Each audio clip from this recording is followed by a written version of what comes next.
Baik, kita kembali lanjutkan perbincangan. Mbak Irma sudah bisa mendengar suara saya ya, sepertinya ya kami sudah perbaiki jalur komunikasi tadi. Kita Iya, Mbak Irma. uh, Iya, seperti yang sudah sempat saya singgung sebelum jeda, Mbak Irma, bagaimana kemudian keyakinannya bahwa Presiden Joko Widodo betul-betul akan netral dalam pemilu di 2024 ini. Kalau kita lihat kan sebelumnya, sebelum makan siang ini memang digelar, Pak Anies sempat mengatakan bahwa negara ini juga bukan milik dari satu dua keluarga saja, Mbak Irma. Silakan, Mbak Irma. iya, Nasdem dari awal kita mendirikan partai selalu punya pikiran positif ya dan tidak pernah berpikir negatif. Tapi ingin saya jelaskan di sini bahwa tidak pernah ada pemilu di dunia ini yang nggak curang. Hmm.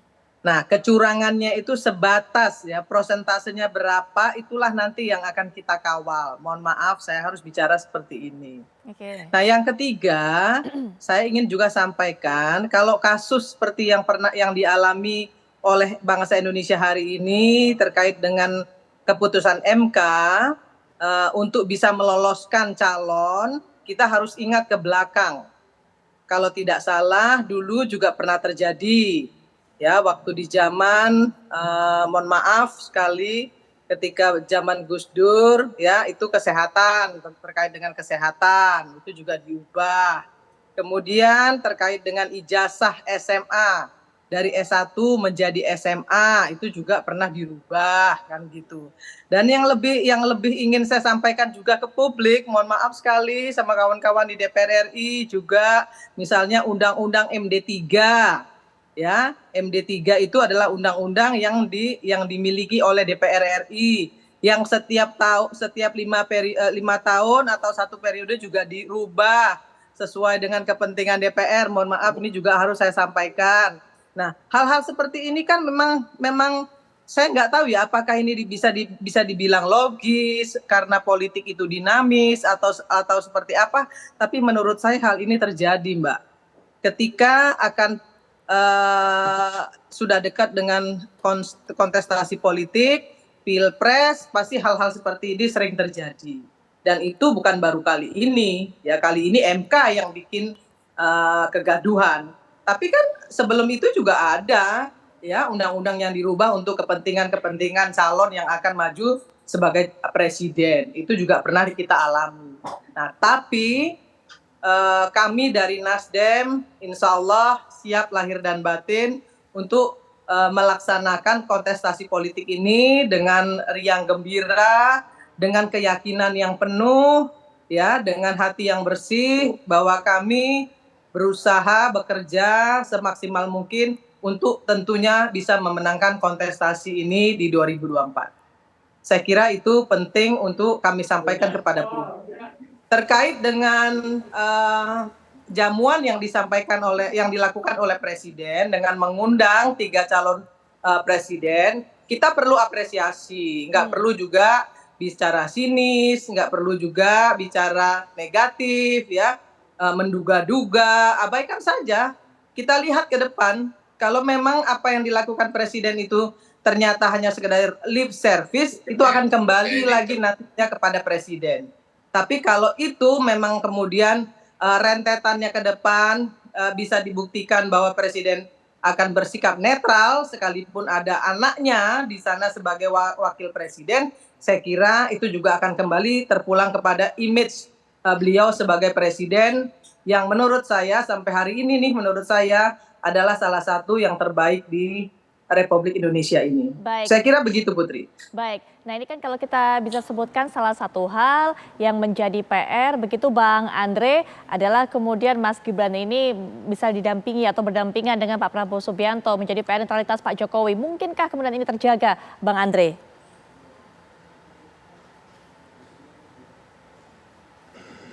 Ya, dari awal kan Pak Prabowo sudah menyampaikan di sela-sela Rapimnas Partai Gerindra yang minggu lalu, sesaat sebelum mendaftar hari Senin minggu lalu, beliau sudah menjamin tidak akan memanfaatkan status Mas Gibran sebagai putra dari Presiden Joko Widodo untuk menangkan pasangan Pak Prabowo dan Mas Gibran. Apalagi Pak Prabowo sudah menegaskan berulang-ulang kali Sejak beliau menjadi Menteri Pertahanan, setiap ada acara pribadi di luar kedinasan, beliau selalu memakai fasilitas pribadi dan sarana pribadi. Itulah komitmen Pak Prabowo sejak dulu.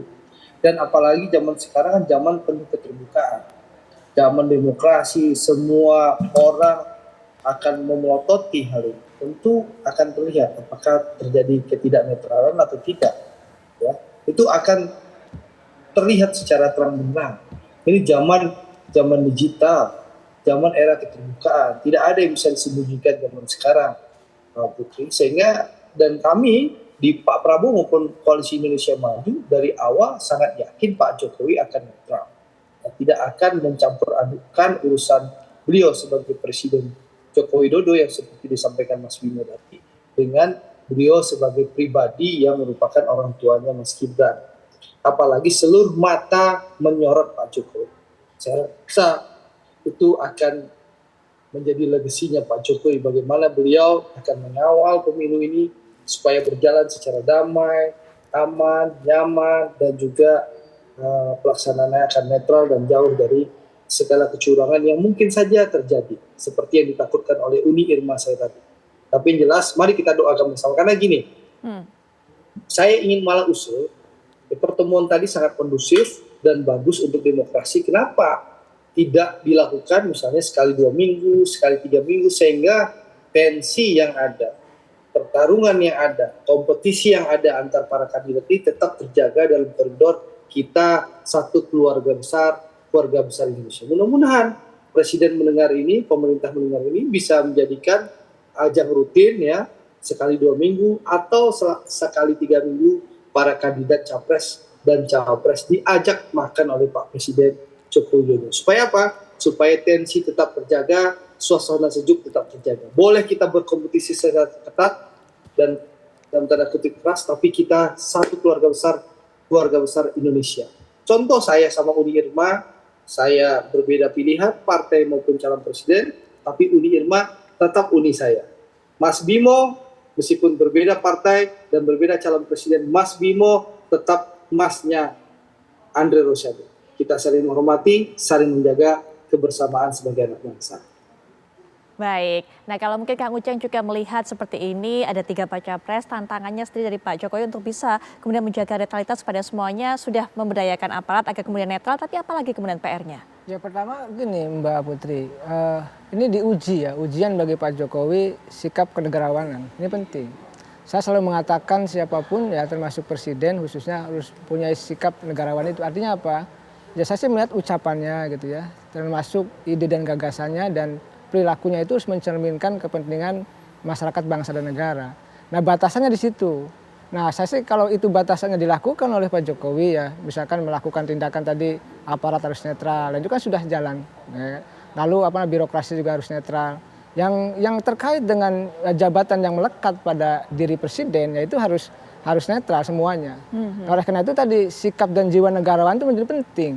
Dalam konteks tadi Pak Jokowi menjaga legasi ke depan. Bahwa nanti akan dicatat dalam sejarah memang Pak Jokowi memang berdiri di tengah sebagai sosok negarawan. Kalau tidak, ya itu akan menjadi catatan buruk bagi Pak Jokowi. Oleh karena itu saya melihat Pak Jokowi paham betul gitu dengan kejiwaan itu, kebatinan itu, bahwa sejatinya ya akan ada langkah-langkah lain mungkin ya untuk meyakinkan publik bahwa sejatinya Pak Jokowi berdiri di tengah tadi. Ya sikap kenegarawan itu menjadi penting bagi siapapun, khususnya bagi Pak Presiden dalam konteks tadi ya banyaknya tuduhan, banyaknya serangan. Kalau ini tidak diantisipasi dengan sikap dan jiwa negarawan tadi, maka sesungguhnya ya akan kembali ke Pak Jokowi. Dan itu tidak bagus. Oke, baik. Di tengah upaya untuk meninggalkan legasi seperti itu, menunjukkan netralitasnya, apa upaya-upaya seharusnya dilakukan oleh Pak Jokowi selain kemudian mengadakan makan seperti ini, Pak Emrus? Saya pikir sikap politik yang harus ditunjukkan. Karena menurut saya bahwa amat sulit Pak Joko Widodo untuk netral pada pemilihan yang akan datang ini. Karena salah satu di situ putranya. Putranya masuk karena memang keputusan MK. Keputusan MK dibuat ya bertentangan dengan sila Pancasila dan kemudian di situ ada omnya. Artinya kalau kita lihat sebagai suatu proses, saya kira amat sulit. Karena bagaimana dia netral anaknya maju, begitu kan? Nah, karena bagaimanapun begitu anaknya maju, saya kira secara simbol nonverbal, diskusi-diskusi di ruang privat di keluarga pasti ada pembicaraan itu. Gitu, tidak akan mungkin seorang anak maju lepas begitu saja. Karena apa? Tindakan komunikasi perilaku sebagai produk sosial, tidak berdiri sendiri, tidak parsial. Oleh karena itu saya melihat bahwa membuat Pak Jokowi dalam konteks itu katakanlah netral amat saya ragukan. Kecuali memang ketika Gibran ingin maju langsung diingatkan, gak usah maju kamu.